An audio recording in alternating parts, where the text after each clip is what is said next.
Selamat pagi adik-adik yang terkasih dalam Tuhan. Kita bersyukur ya, kita sudah memasuki bulan Oktober dan hari ini minggu pertama. Nah, mari kita bersama-sama terus bersemangat ya di rumah mendengarkan firman Tuhan. Nah, sebelum kita mendengarkan firman Tuhan, yuk kita berdoa. Bapa di dalam surga, terima kasih ya Tuhan. Pada pagi hari ini kami ingin belajar firman Tuhan. Kau berkati ya Tuhan, sehingga firman itu tidak berlalu begitu saja di dalam kehidupan kami. Tetapi boleh kami dengarkan, boleh kami masukkan ke dalam hati, dan boleh kami lakukan dalam kehidupan kami sehari-hari. Terima kasih ya Tuhan, berkati penyampaian firman Tuhan ini hanya di dalam nama Yesus Kristus yang adalah Juru Selamat kami yang hidup. Amin. Nah, adik-adik yang terkasih dalam Tuhan, bagaimana pendapat kalian jika kalian mendengar berita bahwa Bapak Pendeta yang baik hati, yang tidak sombong, suka sekali pelayanan, tiba-tiba di usianya yang masih muda, dia harus mengalami sakit dan meninggal. Bagaimana perasaan kalian? Sedih ya pasti ya. Lalu ada orang yang berbeda. Nah, ada orang yang suka menolong, dia baik hati, takut sama Tuhan. Tiba-tiba tokonya harus kebakaran. Wah, bagaimana menurut kalian? Tuhan tidak adil. Kenapa kok orang baik harus mengalami kesulitan? Ada orang yang taat sama Tuhan, tapi kenapa kok hidupnya harus kesulitan? Mengapa harus terjadi demikian? Apakah kita pantas juga bertanya kepada Tuhan seperti itu? Nah, jadi untuk menjawab pertanyaan itu, apakah Tuhan benar adil ataukah benar Tuhan itu baik? Atau mengapa Tuhan? Nah, kita mau mendengarkan firman Tuhan dulu ya. Nah, ada seorang bapak yang bernama Ayub. Ayub adalah seorang yang taat dan saleh sama Tuhan. Nah, maka itu Tuhan itu sangat memberkati hidupnya Ayub. Ayub itu diberi 10 orang anak, 7 orang laki-laki dan 3 orang perempuan. Wah, sukacita ya. Di keluarganya banyak anak. Tuhan juga memberkati Ayub dengan banyaknya kekayaan. Ayub punya 7.000 ekor kambing. Wah, banyak ya. 3.000 unta.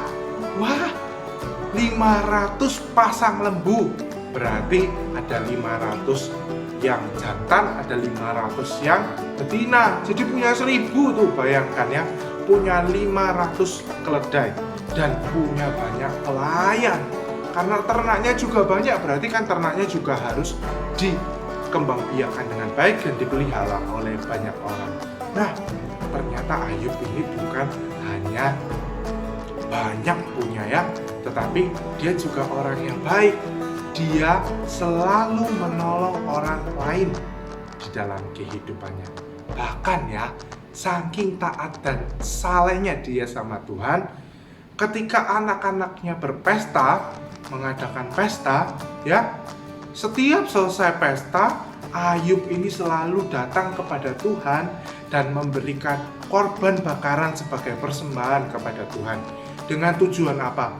Supaya malamnya kan anak-anaknya berpesta, siapa tahu mereka melakukan dosa. Jadi Ayub itu melakukan pengorbanan untuk menghapus dosa atau mengaku dosa kepada Tuhan karena kesalahan yang dilakukan anaknya. Wah, luar biasa ya apa yang dilakukan oleh Ayub. Ayub adalah seorang yang saleh, seorang yang taat sama Tuhan. Bahkan dia bukan hanya taat dan soleh, tapi dia juga baik terhadap orang-orang yang ada di sekitarnya, pelayannya, dan juga kepada anak-anaknya.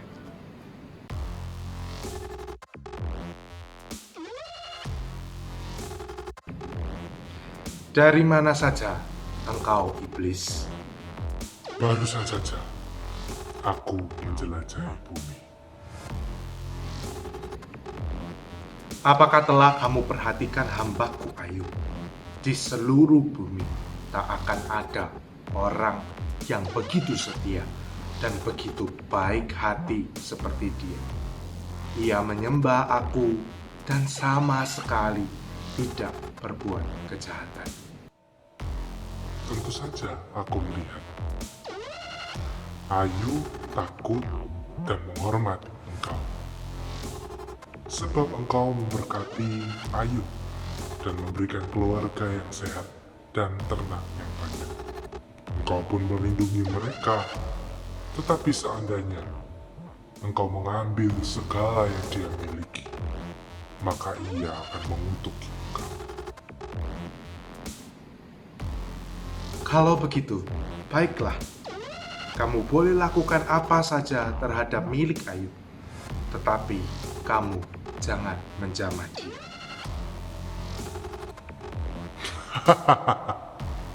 Sekarang tiba saatnya.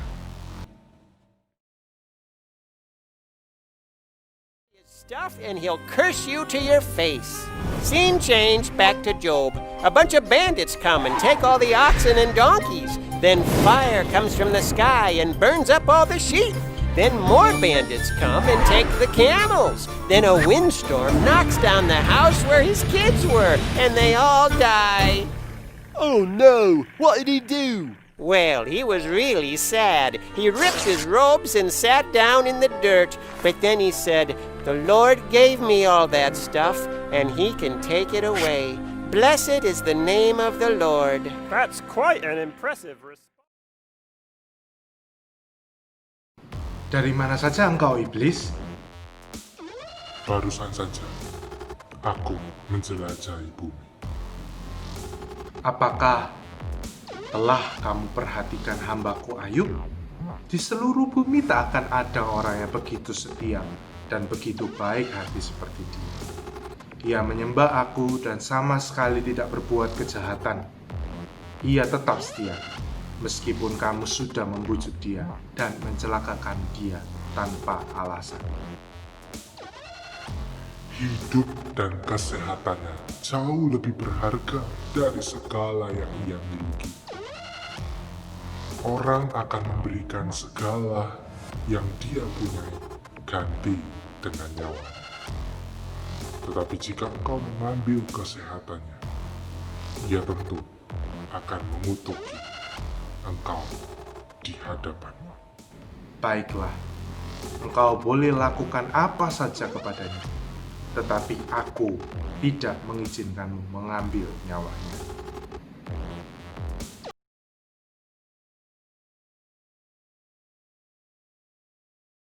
Adik-adik yang terkasih dalam Tuhan, di pencobaan kedua ini Ayub harus mengalami sakit. Iblis membuat dia sakit gatal-gatal ya. Dia sakit gatal-gatal, timbul bentol-bentol di kuritnya gitu ya. Lalu itu gatal sekali, dia digaruk itu nggak mempan. Akhirnya Ayub itu mengambil piring dan dipecahkan untuk menggaruk badannya. Ih, pasti sakit ya, pasti sakit sekali. Waktu Ayub ini mengalami sakit, istrinya itu tiba-tiba begini bilang, "Apakah kamu tuh masih percaya sama Tuhan? Kutukilah dia dan matilah." Wah, ya, istri Ayub ini dipakai iblis untuk menghasut Ayub untuk mengutuki Allah. Wah, tapi Ayub itu berkata demikian kepada istrinya ya. "Engkau itu berbicara seperti perempuan gila. Apakah kita hanya mau menerima yang baik saja dari Allah, tetapi waktu penderitaan menimpa kita, kita berbalik meninggalkan Dia." Wah, luar biasa ya kata-kata Ayub. Ayub itu tidak pergi meninggalkan Tuhan, tetapi Ayub tetap setia kepada Tuhan. Ya, keadaan Ayub bukan semakin membaik adik-adik, tetapi makin buruk. Tetapi dia tetap setia sama Tuhan dan tidak mengutuki Tuhan. Dia percaya bahwa ada saatnya Tuhan memberikan dia kesembuhan dan memberikan dia kembali kehidupan seperti biasa. Nah, adik-adik yang terkasih dalam Tuhan, Ayub itu tidak tahu pertemuan Tuhan dan iblis di surga yang sebanyak 2 kali itu.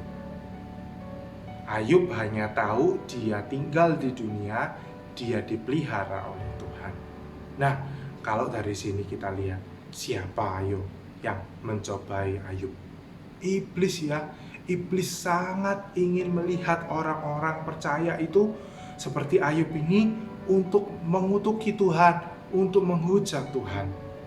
Tetapi lihat, siapa yang memberikan batasan untuk pencobaan Ayub? Tuhan.